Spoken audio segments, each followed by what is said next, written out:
Salam sehat sejahtera. Jumpa lagi di channel Mata Ketiga. Mari bersama kita telusuri misteri dunia.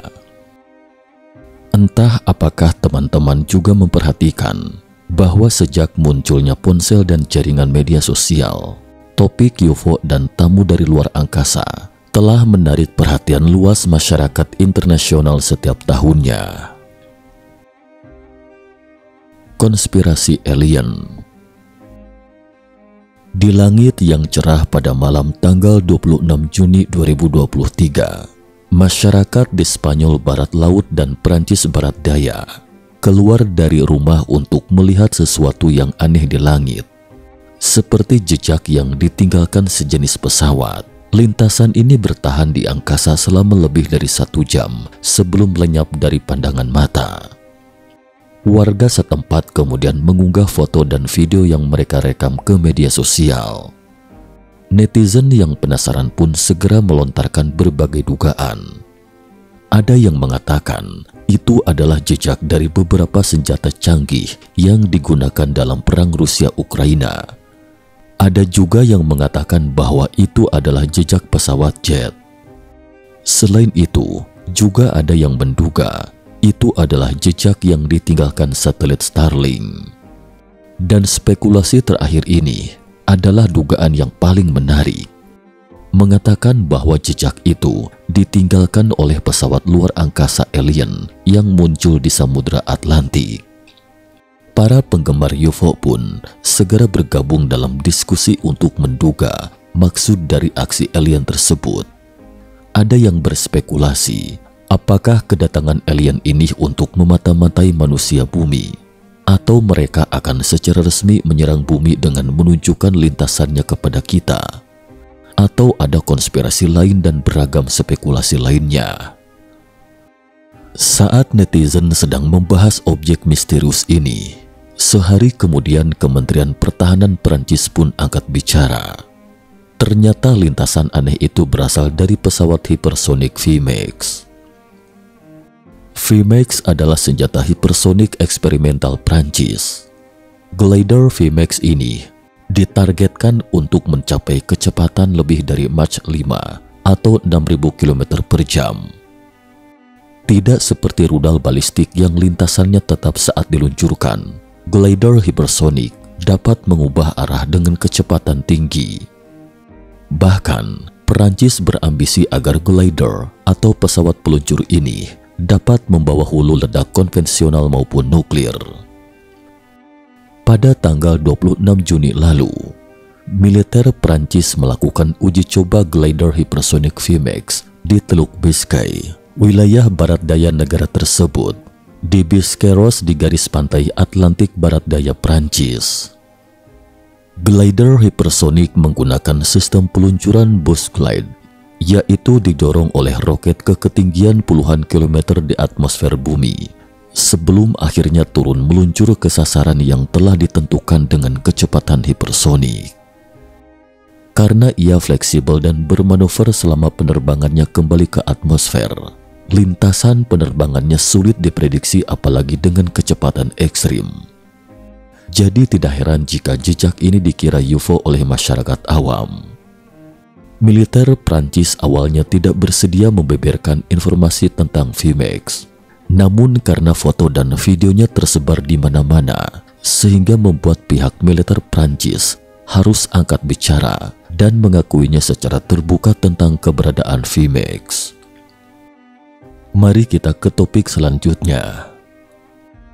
Pada 14 hingga 28 Juni 2023, terdapat sebuah kapal penelitian ilmiah di pesisir pantai Papua Nugini yang sedang fokus mengangkat sesuatu di dasar laut.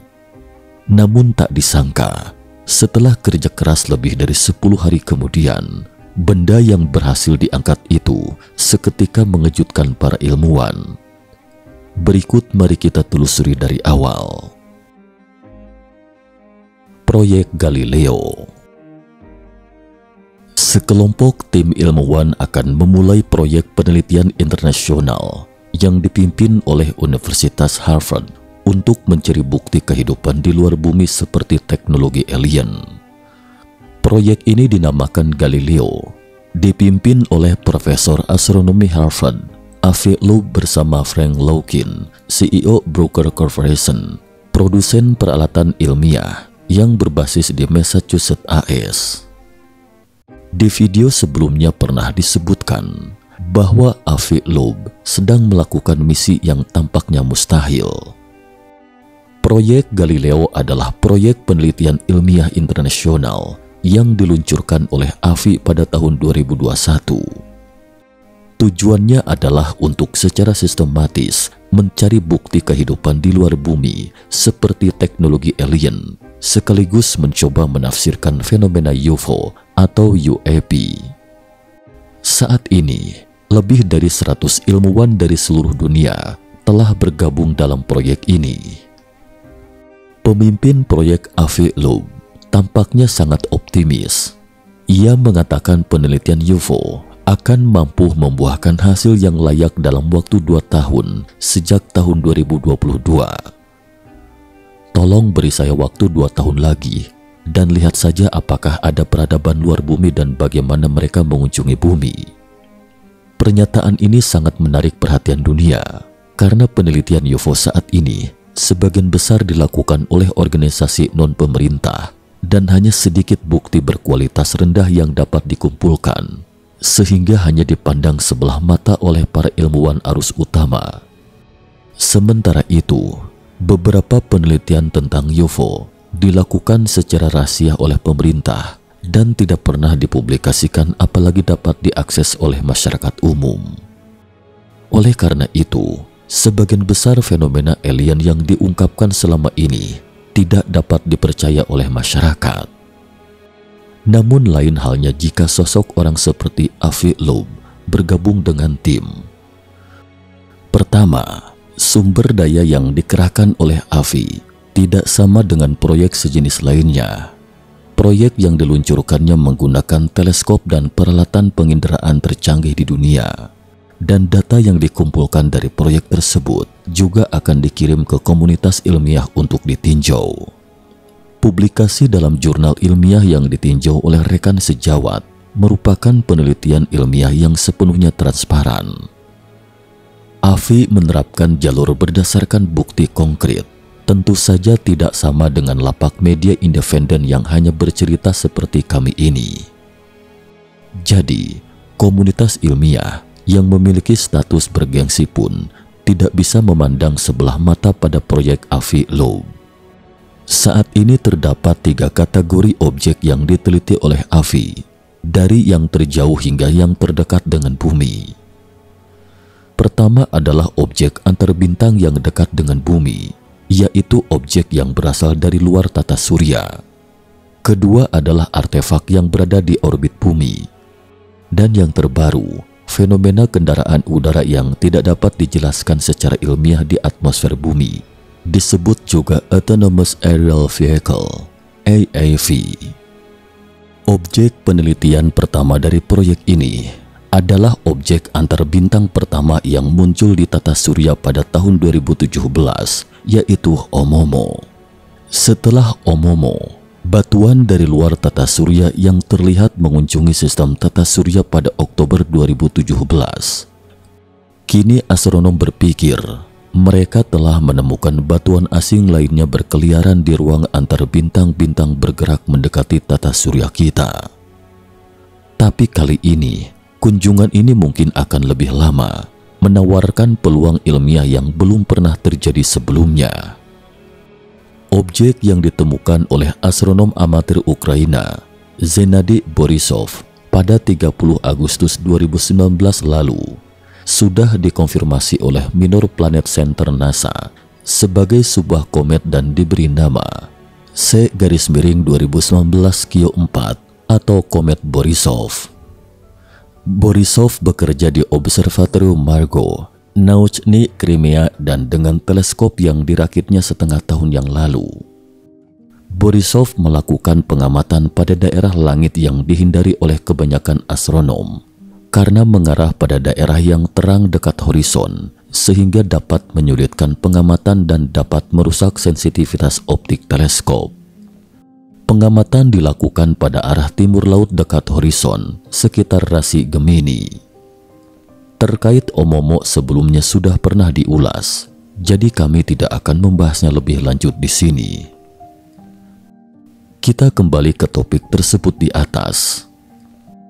Tak lama kemudian tim AFI ikut mengamati benda langit kecil tersebut. Namun pada akhirnya tidak ada kejutan lain selain memastikan bahwa benda tersebut berasal dari tata surya. Meski tidak ada kejutan dalam penemuan ini, namun ia merupakan petunjuk yang mengarah pada penemuan penting. Pengunjung asing lainnya.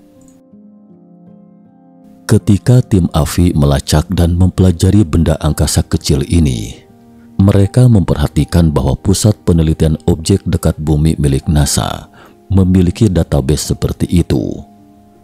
Tepatnya, database ini tidak berasal dari pengamatan NASA sendiri, tetapi informasi terkait pengunjung dari luar angkasa yang melakukan perjalanan melalui atmosfer yang terdeteksi oleh satelit mata-mata Amerika. Departemen Pertahanan Amerika Serikat membagikan semua informasi ini ke NASA dan membentuk database-nya. Namun Departemen Pertahanan tidak mempublikasikan kesalahan pengukuran database tersebut demi menjaga kerahasiaan. AFI menemukan catatan yang berasal dari satelit mata-mata AS itu yang menyatakan bahwa pada tanggal 8 Januari 2014, sebuah benda dari luar angkasa dengan bobot sekitar 500 kg melintasi langit di lepas pantai Pulau Manus, Papua Nugini di Pasifik Selatan. Benda tersebut meledak pada ketinggian sekitar 18 km dari laut, melepaskan energi yang setara dengan 110 metrik ton bahan peledak TNT. Puing-puing ledakan jatuh ke kedalaman Samudra Pasifik. Bola api ini seketika membuat penasaran AFI Loeb dan menyelidikinya lebih lanjut. Faktanya, sejak satelit mata-mata mulai merekam hal ini pada tahun 1988, mereka telah mengumpulkan lebih dari 900 bola api. Mereka terbentuk oleh ledakan benda-benda langit kecil setelah masuk ke atmosfer bumi. Lalu, mengapa bola api ini sangat menarik perhatian AFI? Karena AFI menemukan bahwa kecepatan dan arah orbit bola api yang memasuki atmosfer bumi ini berbeda dengan bola api lainnya. AFI curiga benda itu adalah pengunjung dari luar tata surya seperti Omomo sebelumnya, dan karena itulah AFI segera mencari rekan sejawatnya untuk membantu menganalisis data bola api tersebut. Beberapa hari kemudian, hasil simulasi komputer menunjukkan bahwa dalam jarak bumi dan matahari, yakni dalam kisaran 1 satuan astronomi atau astronomical unit, atau jika dibulatkan angkanya adalah 150 juta kilometer dari bumi ke matahari. Benda langit apapun tidak akan tertangkap oleh gaya gravitasi matahari selama kecepatannya melebihi 42 km per detik. Artinya selama kecepatan benda dari luar tata surya melebihi 42 km per detik, maka orbit mereka akan seperti hiperbola dan pada akhirnya akan menjauh dari matahari dan tata surya. Laju kecepatan bola api di Pulau Manus yang memasuki atmosfer pada tahun 2014 itu sedikit lebih tinggi sekitar 45 km per detik.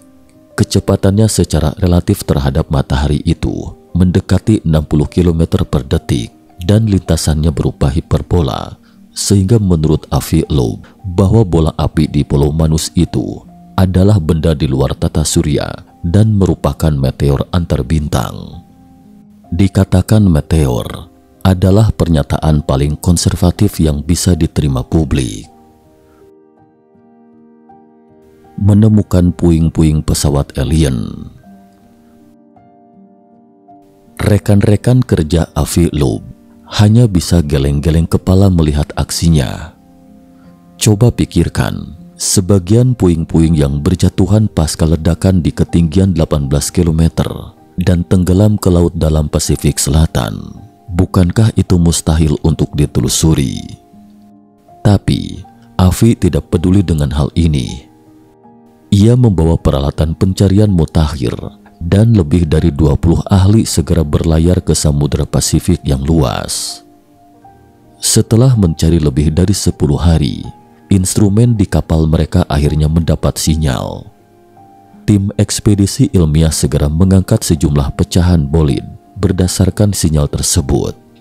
Mereka terkejut sekaligus senang saat melihat pecahan tersebut.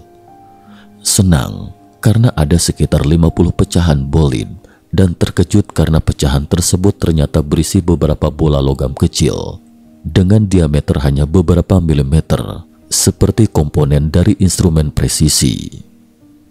Tampaknya kecurigaan awal Avi bahwa Omomo mungkin adalah objek yang dikendalikan oleh makhluk cerdas itu tidaklah terlalu berlebihan.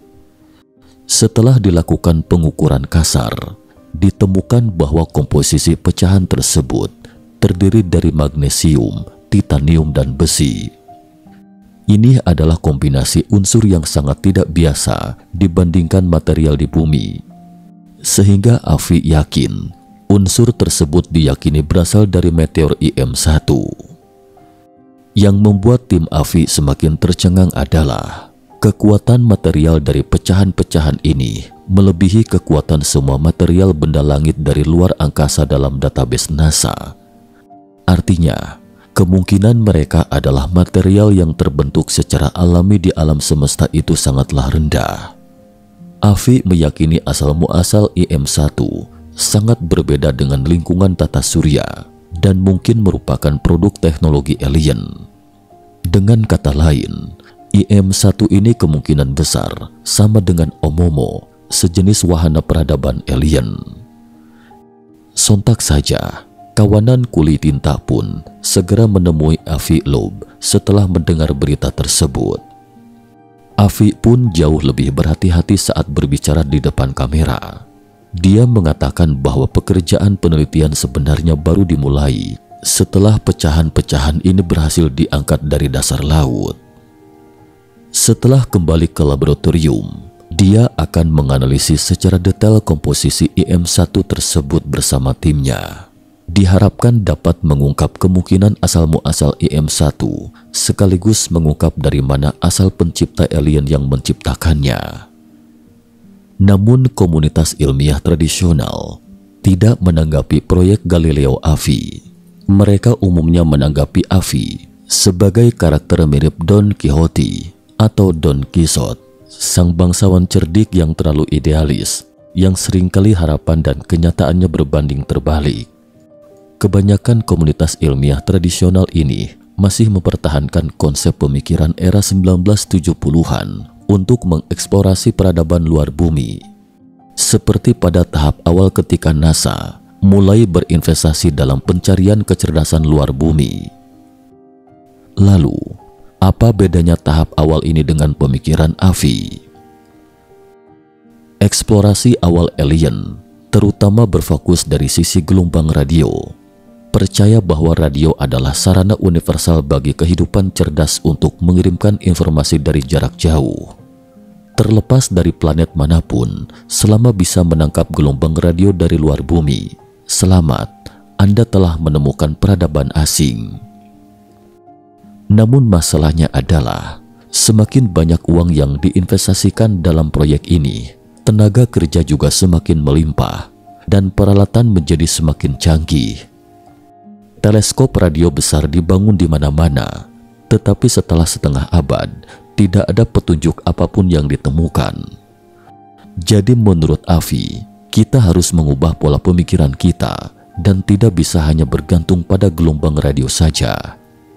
Manusia bumi baru menguasai teknologi radio dalam kurun waktu yang singkat, yaitu baru lebih dari seabad. Sementara alien mungkin sudah puluhan juta atau bahkan ratusan juta tahun di depan kita. Teknologi radio mungkin sudah tidak dibutuhkan lagi di dunia alien.